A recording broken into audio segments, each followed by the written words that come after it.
With holiday gatherings around the corner, Toronto police are reminding drivers of the importance of not getting behind the wheel impaired. As the holiday season approaches, the streets of Toronto are filled with festive cheer. For some, it's a reminder of the dangers that lurk behind the wheel. I was in an accident. A drunk driver hit my vehicle, and I was very badly injured. Neve McNally knows the pain of being a victim of impaired driving all too well. A couple years ago, she was struck by a drunk driver, an experience that changed her life forever.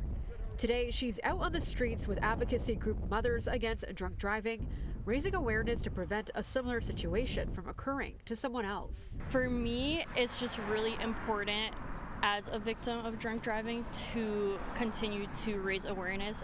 This year, Toronto police have once again partnered with MAD for their annual Holiday Ride program, a campaign aimed at keeping the roads safe by stopping impaired drivers before they do any harm. In 2024, it's very difficult for us to believe that with rideshare apps, with taxi services, with all the education that has gone out in years gone by, that we are still finding very high numbers of impaired arrests that have been occurring within the city of Toronto. The numbers are staggering. According to police, last year, nearly 1,400 impaired driving arrests were made in Toronto. Of those, 10 to 15% were related to drug impairment. Those numbers are far too high, and we are already on track this year to surpass those numbers.